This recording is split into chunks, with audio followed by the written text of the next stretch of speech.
설교가 굉장히 매혹적이고 또 제가 한 번쯤은 하고 싶은 그런 그 욕심이 들었던 것도 사실입니다. 근데 뭐 워낙 목회자가 바쁘지 않습니까? 부지런히 탈고를 했지만 이제 어제 제가 제대로 한번 원고를 보니까 야 이거 참 너무나 부족한 부분도 참 많이 있구나. 예, 저는 학교 다닐 때부터 보면은 대충 공부해놓고 바로 벼락치기로 공부를 해서 그래도 여러분 꼴등은 면했다는 사실을 그런 습관이 있어가지고요. 자, 어쨌든 우리나라 목회자의 머릿속에 설교하면은 이제 강해 설교가 머릿속에 각인되어 있다고 할 것입니다. 이것은 강해 설교의 창시자인 헤돈 로빈슨의 역할 때문일 것입니다. 많은 분들이 강해 설교하면 뭐라고 할까요? 설교의 구성 방식으로만 이해를 합니다.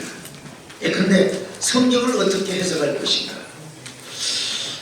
그리고 이 설교를 어떻게 구성할 것인가, 예를 들어서 3대지냐 4대지냐 혹은 구절풀이, 구절을 강의하는 식이냐, 그리고 어떻게 삶에 적용을 할 것이냐. 대부분의 우리 한국교회 목회자들은 여기에 지금 머물러 있다고 해도 과언이 아닐 것입니다. 그러나 설교학사에서 강해 설교에 대한 이해는 형식이 우선이 아닌 중요한 설교 신학에 대한 믿음의 근거를 두어야 한다고 여러분 저는 주장을 합니다. 이 강해 설교라는 용어에서 발견되는 것처럼 강해 설교는 본문이 어떻게 잘 드러나는가에 대한 성경적 신학적 가치가 중요한 것을 말하고 이 본문에 드러나는 그 저자의 의도, 이걸 우리가 어떻게 잘 끌어내느냐, 이것이 이제 강해 설교의 관건이라고 이야기할 수 있습니다. 그런데 설교학자이며 그리고 조직신학자인 조엘 비키, 퓨리턴 그 세러지컬 세미나리의 총장 겸 설교학 교수이신 조엘 비키가 이제 책을 한 권 썼는데 우리나라에는 설교에 관하여라고 번역이 되어 있습니다. 이 책을 보면은 강해 설교의 특징이 뭐냐, 형식도 중요하고 구성 요건도 중요하지만 가장 중요한 건 뭐냐, 설교자의 마음에서 청중의 마음으로 어떻게 그 설교의 내용이 전달이 될 것이냐, 여기에 포커스를 맞춘 것을 볼 수 있습니다.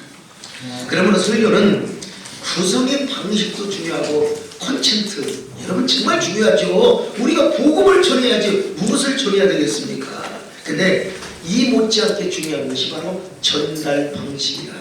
요즘 현대인의 문화가 다르고 라이프 스타일이 다르고 성도들의 뭡니까, 청중의 뇌의 어떤 구조, 받아들이는 여러 가지 인지 요소, 인지 성향, 이런 것들이 굉장히 편향적이거나 그리고 또 자기 입맛대로 들을 것만 듣고자 하는 이러한 그러니까 뭐 세 대지 중에서, 네 대지 중에서 자기가 듣고 싶은 것만 듣는 것이 요즘 현대인의 인지 편향적 요소가 있다는 것입니다. 자, 그래서 저는 양자를 다 중요하게 생각합니다. 설교의 구성 요소도 중요하고 또 콘텐츠도 중요하지만 거기에 못지않게 중요한 게 바로 전달 방식이다. 전달 방식이다. 요즘은 설교학 분야에서 화행 이론, 여기 계시는 우리 김덕현 교수님께서 최초의 우리 한국에 소개를 한 언어 행위에 대한 이론입니다. 화행 이론이라고 하는데 세 가지가 있습니다. 아마 처음 들어보신 분들 계실 겁니다. 첫째는 단순 발화 행위입니다. 옛날에는 설교학에서 이런 걸 전혀 쓰지 않았어요. 우리는 어떻게 하면 이제 본문을 잘 드러낼 것인가, 이에 대해만 우리가 이제 집중을 하였는데요. 이게 수사학으로 말하면 지식적인 로고스, 표면적인 내용, 콘텐츠를 말합니다. 그러니까 이게 뭐냐, 설교의 기본 요소죠. 성경 내용을 그대로 전하는 겁니다. 이게 단순 발화 행위죠. 옛날에 과연 주일학교 애들에게 우리가 이런 설교를 많이 했죠. 성경의 내용을 그냥 그대로 전하는 게 단순 발화 행위라고 하는 겁니다. 두 번째로 의미 수반 발화 행위입니다. 이게 성경의 내용을 표면적으로만 전하는 게 아니라 그 성경이 기록된 배경 내지는 의도, 본문이 말하고자 하는 어떤 그 의도, 이걸 잘 드러내주는 겁니다. 드러내주는 거예요. 이게 성경을 잘 가르치는 거죠. 성경을 나름대로 아주 잘 어떻게든지 성경의 내용을 그래서 옛날 우리 성역 교수님들은 성은 원반 뭐라고 했죠?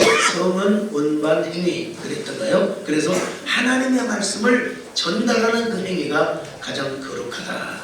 여러분 이것이 이제 언어학 이론에서는 의미 수반 발화 행위입니다. 성경의 내용을 어떻게 하면 충실하게 잘 전달할 것인가. 그런데 이제 언어학 이론에서는 세 가지 마지막 번째를 중요하게 생각한다는 사실입니다. 효과 수반 발화 행위라는 겁니다. 효과 수반 발화 행위.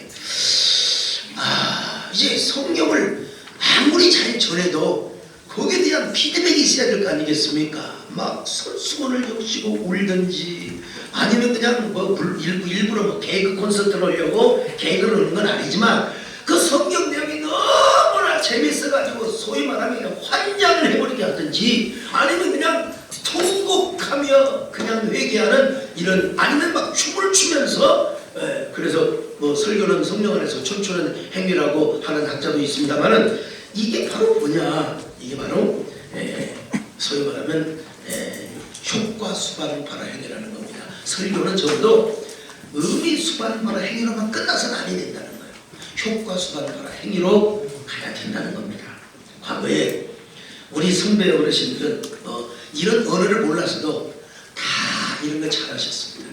이런 언어, 이런 용어 몰랐어도 다 그래 우리 나경일 목사님도 다 그렇게 하셔서 교회가 그렇게 부흥이 된 겁니다. 근데 요즘 젊은 우리 후배들에게는 이런 것들이 좀 보이지 않는 게 좀 우리가 가슴이 아프지 않는가 이런 생각을 해봅니다. 저는 선배님들의 아날로그적인 그런 그 향수적인 면모도 있지만은 또 젊은 아이들의 디지털 뭐라고 할까요? 디지털의 어떤 그 면모도 있다고 보고 양자를 다 묶을 수 있는 막내둥이의 그런 그 목회자라고 그렇게 제가 생각을 하고 있습니다만 예술적 개입이라는 말을 들어보셨습니까?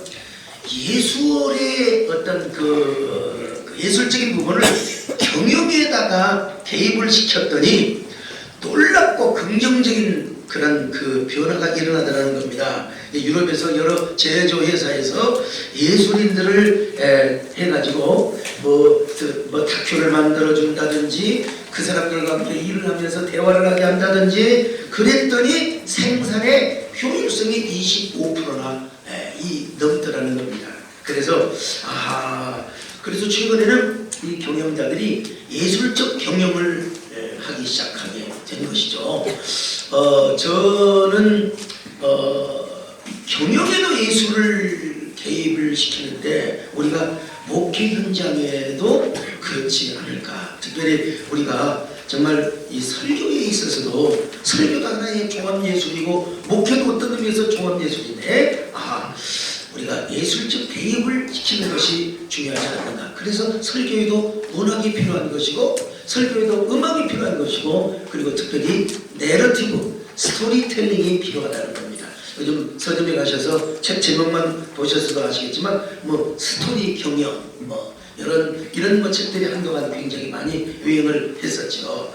자, 그러면 저는 이제 세 가지 대지로 나눠서 제가 말씀을 드리려고 하는데 저는 문학의 옷을 입혀서 성경 말씀을 전한다는 사실을 말씀을 드리고자 합니다. 이 원고만 읽어도 지금 2시간 될 겁니다. 그리고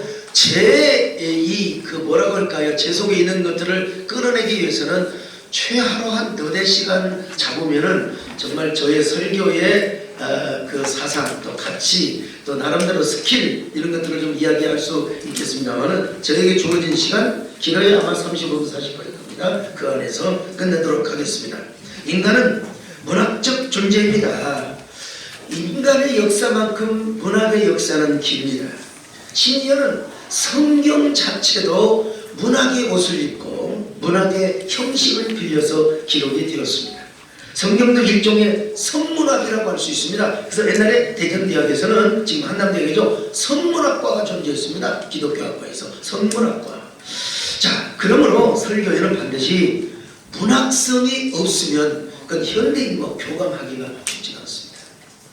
저는 한동안 인문학 시리즈, 그냥 인문학 시리즈가 아니라 크리스찬 인문학 시리즈라는 주제로 한 25분 30분 제가 설교를 한 적이 있습니다. 근데 어떤 분이 뭘 좀 하신다고 어떻게 설교를 인문학의 옷을 입혀가지고 할 수가 있느냐고 비판을 한 분이 몇 있었습니다. 근데 저는 가만히 있었더니 설교학자들이 일어나가지고 이런 무식한 글을 쓸 수가 있느냐고 대변을 해주는 것을 제가 보면서 몇 분들에게 제가 감사하는 마음을 가졌습니다. 그건 뭔 말이냐, 인문학이 문제를 제기하고 성경이 대답을 해주는 우문현답 시리즈와 같은 것이죠.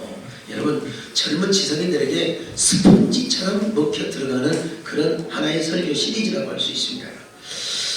또한 설교의 시와 에세이, 소설들을 서론에서 소개하고 그것과 연관하여 성경으로 답을 하고 제시를 해주는 이런 형태가 바로 문학의 옷을 입혀서 설교를 한다고 할 수 있습니다.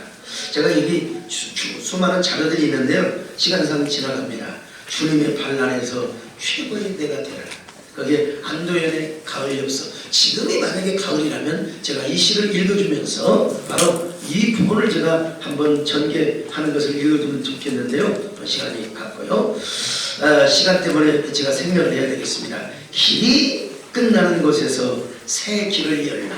이거는 제가 2023년 1월 1일 주일예배 때 했던 건데, 제가 읽는 것보다도 현장에서 했던 영상을 그대로 한번 제가 보여드리면 좋겠다 싶습니다만, 영상 지금 가능합니까? 새해 첫날을 맞이해서 여러분 모두에게 하나님의 은혜와 평강이 있기를 간절히 바라겠습니다. 특별히 여러분 모두에게 하나님이 예비하신 축복의 새 길, 축복의 새로운 형통의 길이 여러분에게 열리시기를 바랍니다. 백창호 시인의 길이 끝나는 곳에서 길은 다시 시작되고 라고 하는 시가 있습니다. 이렇게 아무런 꿈도 없이 살아갈 수는 없지. 길이 없다고, 길이 보이지 않는다고 그대 그 자리에 머물지 말려. 길이 끝나는 곳에서 길은 다시 시작되고 이런 형식입니다. 이걸 모르는 사람 아무도 없지만 이 정도만 해주세요. 시간상요. 그 다음에 설교 예문 가운데 당신은 존귀한 자입니다. 이때 코로나가 막 터졌어요.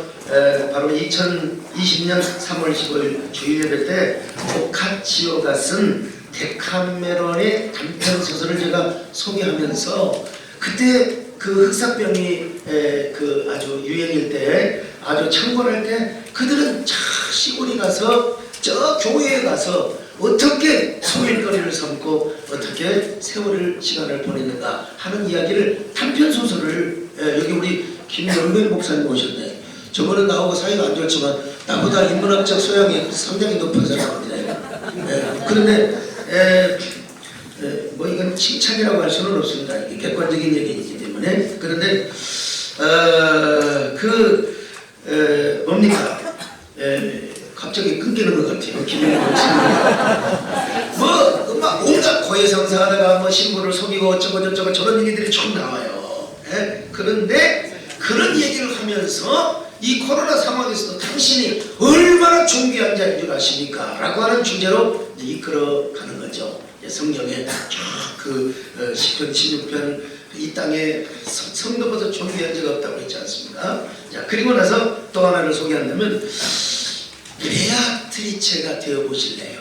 여러분, 베아트리체는 단테의 신곡에 나오는 참 단테 그렇게 사랑했던 그 연상의 여인, 이게 베아트리체인데요. 요건 한번 시간이 가도 이렇게 문학을 설교에 적용하는구나. 이게 다는 아니지만 중간중간 중략이 되어 있습니다. 그래도 이렇게 하는구나. 이걸 좀 소개해 드려보고 싶습니다. 설교 예문 4번째입니다.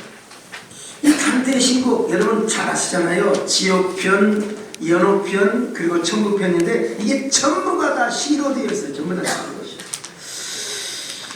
왜 그가 그렇게 대서사시를 쓸 수 있었느냐?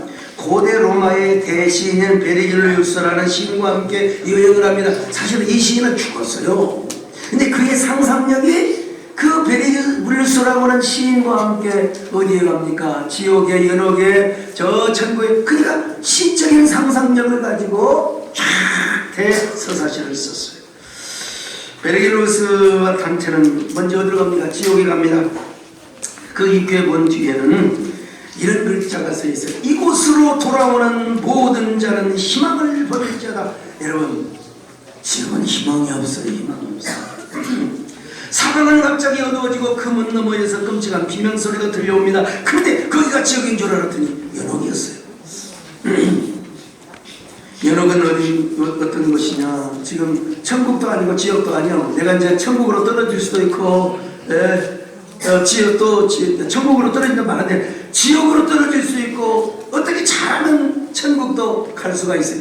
이게 이제 종교개혁 이전이기 때문에 단테가 연옥서를 믿지 않을 수가 없어요. 뭐 지금 우리 개신교는 믿지 않습니다만 어쨌든 간에 단테는 연옥을 거쳐서 지옥을 갑니다. 지옥에 갔더니 지옥은 땅속 깊숙이 들어간 깔때기 모양의 거대한 심연이었습니다. 이것은 악마 루시퍼가 하늘에서 쫓겨나 추락을 하면서 땅속까지 뚫어놓은 것이요, 저요 그냥 그림처럼 보이지만 어마어마하게 넓은 건데 그냥 그림으로 그저렇게 그려놓은 것입니다. 단테는 이런 식으로 이제 3일 동안 쫙 어떻게 내가 얘기를 다 하겠습니다. 지옥 경험을 한 후에 다시 바깥으로 나왔습니다. 이제 연옥 구경을 하고 연옥을 지나와요. 그런데 연옥에서 천국을 가려면 청어의 산에서 9단계를 올라가야 됩니다. 그 단계를 올라가야 마침내 불의 담을 넘어 아름답다 초동산으로 가게 돼 천국으로 간다 이 말이죠. 그런데 단테는 불의 담을 넘기 전에 누구를 만났느냐? 아니 꿈에도 그리웠던 베아트리아체라고 하는 여인을 만납니다. 세상에 그 여인이 불의 담을 싹 넘게 해가지고 말이죠. 9개 하늘에 낙원을 구경시켜줍니다. 여러분, 저는 지금 단테의 신곡 이야기보다 이제 베아트리아체로 이제 점점 제가 이제 방향을 옮겨가는데 여러분 저와 함께 잘 이 신곡의 여행을 해야 됩니다. 여러분, 이 베아트리체라는 여인은 가상인물이라고 주장하는데 여러분 현실인물입니다. 뭐 괴테를 비롯해서 실제 인물이라고 주장하는 사람들이 너무나 많고요. 단테는 베아트리체를 언제 만나느냐? 9살 때 만납니다. 어린 나이에도 그녀를 보는 순간 하늘에서 내려온 선녀처럼 느껴지는 거예요. 그리고 9년 후에 18세가 되었을 때 다시 만나는데 순간 단테는 심장이 멈추는 듯 했습니다. 베아트리체가 바로 성녀처럼 보이는 거예요. 저 여자가 이제 그림으로 그렸으니까 그부터 단테는 저 베아트리체를 얼마나 연모하고 사모하고 사랑하는지 모릅니다.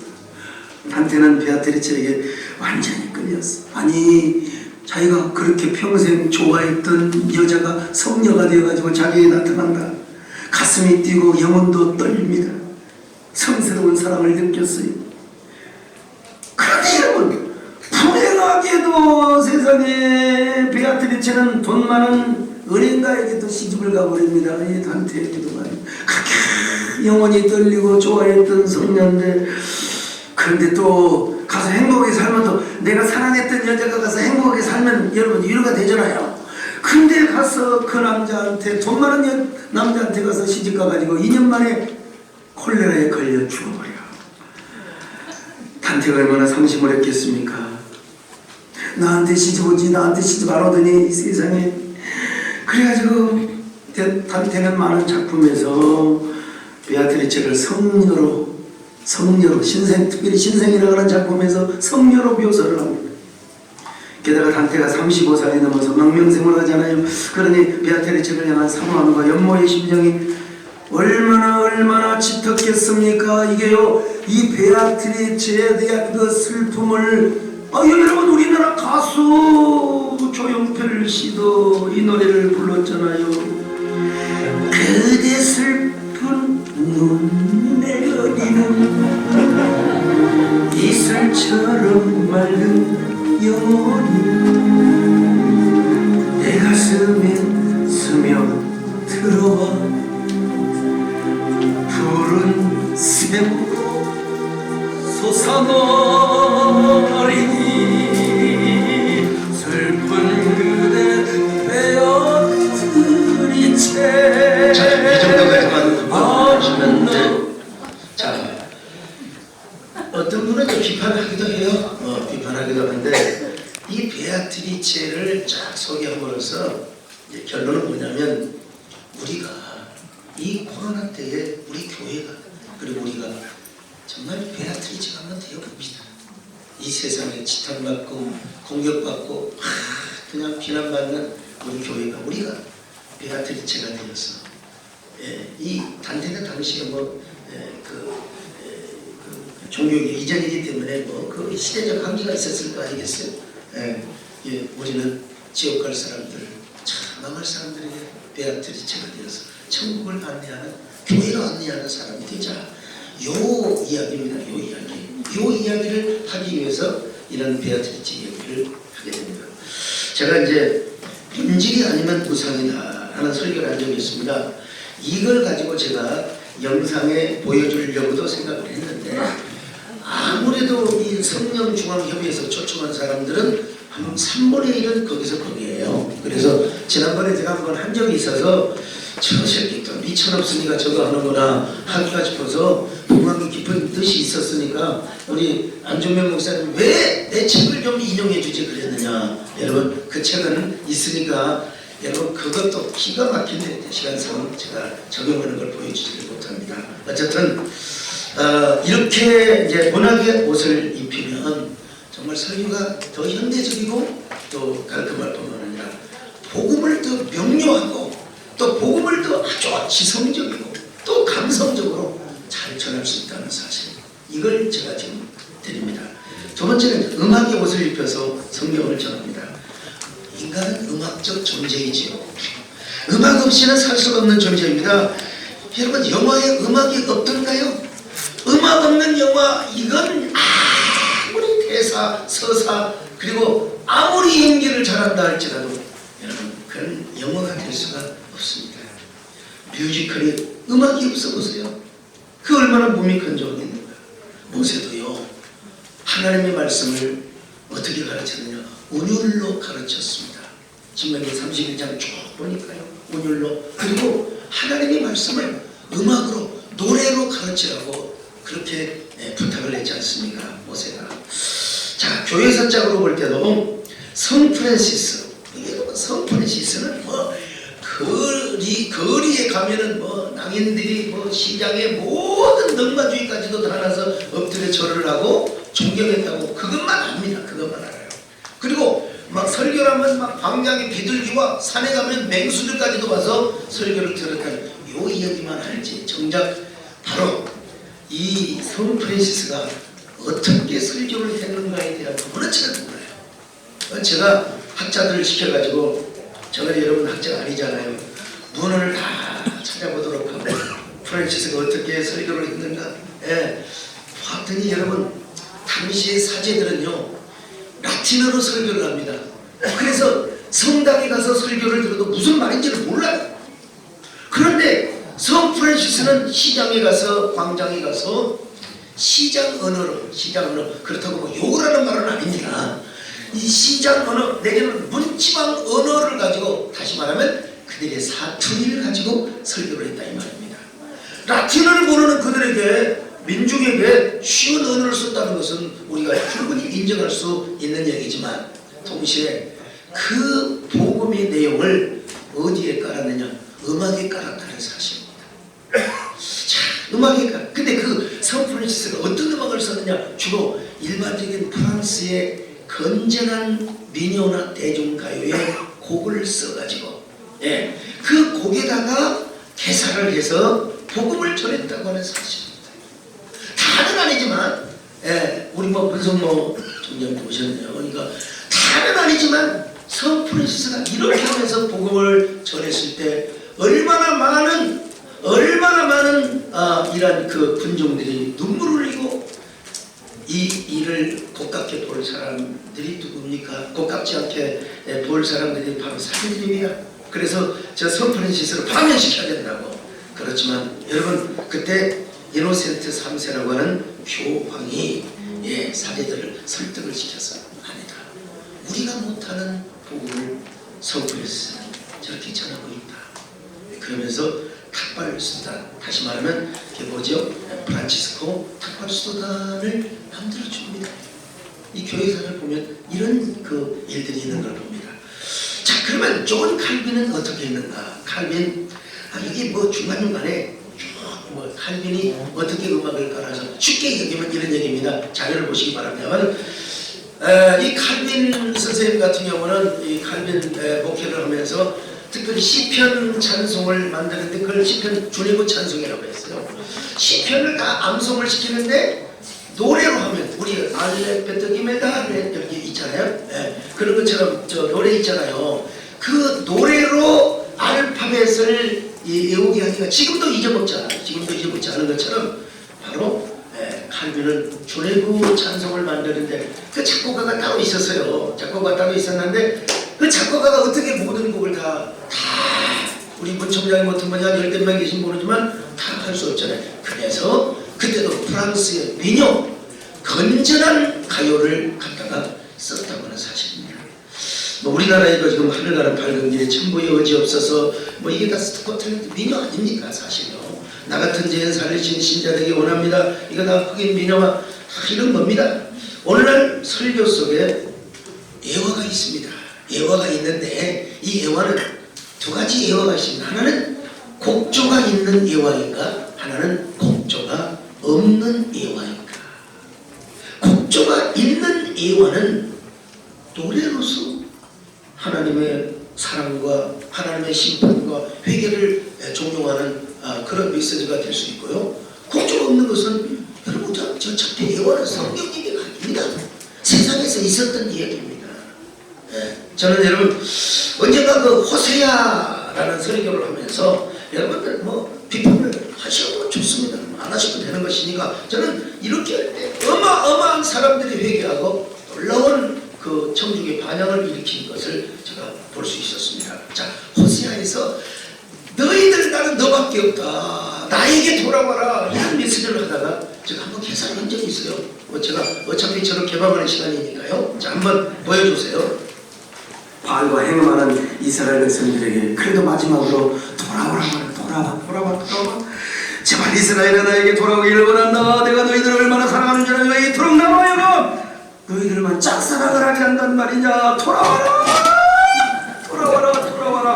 목소리가 이스라엘 짝사랑하자. 저는 상처받았어요. 저는 이런 장면을 생각하면 조건반사적으로 아이고 어쩔 수 없이 참 아는 만큼 생각이 되는데요. 나는 이런 노래가 생각이 나요. 나 항상 그대를 아시나요? 근데 하나님의 마음이 이런 마음입니다. 여러분 돌아와 내게 돌아와. 나는 또 그대 생각뿐이야. 불같은 나의 사랑 피할 수 없어.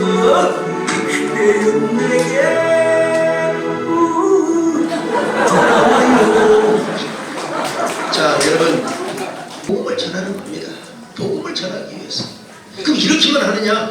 설교 중간에 이제 정말 설교 중간에 이제 함께 찬양을 합니다. 여러분 내가 할 수 없는 내가 말로 전할 수 없는 걸 그냥 찬양으로 함께 서로 공감하는 거예요. 자, 그거 한번 보여줘 보세요. 뒤로 밀려가지고 겸손하긴 하지만 내가 주님의 겉옷을 만졌을 때 나의 이 열병의 증세가 확 빨라져 버리는 것을 경험하였소. 도대체 예수님은 어떤 분이시기 때문에 이런 능력을 가지고 있단 말입니까? 나는 노래하고 싶습니다. 나는 여러분 앞에 춤을 추고 싶습니다. 나는 주님을 송축하고 싶습니다. 송축에 내 영혼 내 영혼 거룩하신 이름 이전에 없었던 노래 나 주님도 다시 한번 할까요? 송축에 내 영혼. 자, 이 정도 하고요. 여러분 이렇게 찬양을 할 때요 누가 울라고 해서 울고 누가 웃으라고 해서 웃습니까? 이거는 음악이라고 하는 찬양이라는 하나의 공감대가. 자, 그런데 우리끼리 노래를 해서도 잘 전달이 되지 않겠다고 생각할 때는 특별한 성악가를 씁니다.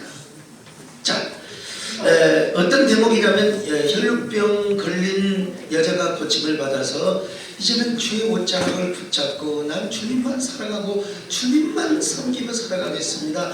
이러한 대사를 제가 쭉 이야기해 준 후에 이제 한 성악가 유명한 신달라 교수님을 이번에 썼는데요. 제가 마음에 드는 여기는 이런 분이 좋겠구나. 또 남자일 때는 또 남자 우리 박종 목사님 같은 분을 또 쓴다든지. 자, 한번 그 대목 보여주시겠습니까? 그 옷자락을 붙잡고 평생 동안 당신을 사모하며 또 살아가겠습니다. 주님만을 영원히 섬기며 살아가겠습니다. 이 혈루병 여인의 고백을 한번 생각해 보십시오.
이제 이런 비판을 할 수 있어요.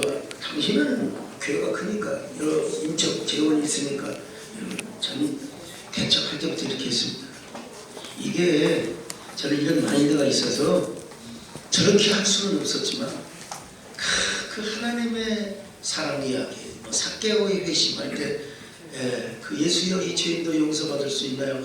난 그때도요 총독원주할 때 쫙 음악을 쓰니까 그냥 교회 처음 나왔던 사람이 또 주르르 그냥 눈물을 흘리면서 그 자리에서 등록하는 걸 저는 봤습니다.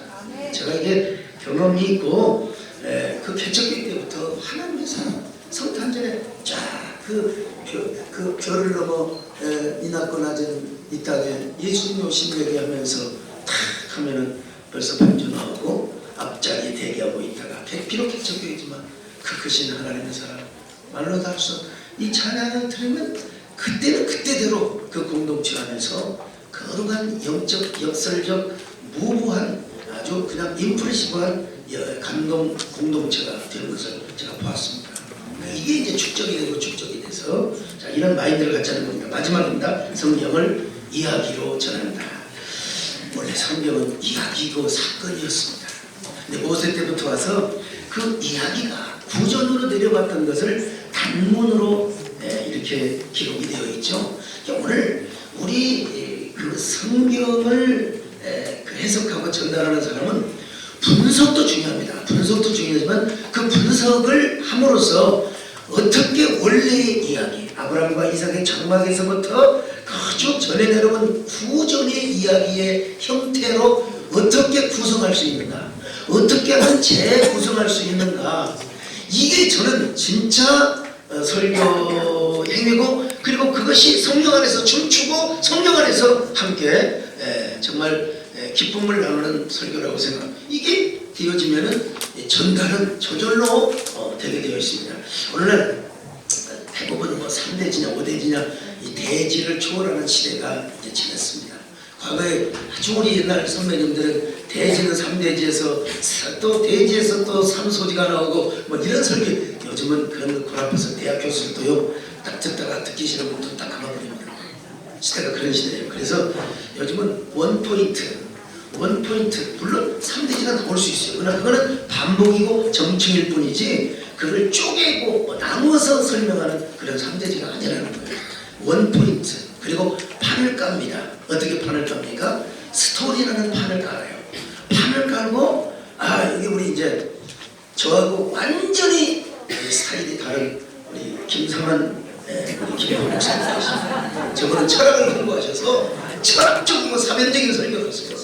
속으로 저 새끼 지금 신나는 그거 그래서 몰라요. 근데 또 이분이 철학을 공부하시는 거예요. 저는 이야기를, 요즘 현대는 이야기 시대입니다. 광고도 보십시오. 여러분 드라마가 다 달라졌어요. 전부 스토리텔링입니다.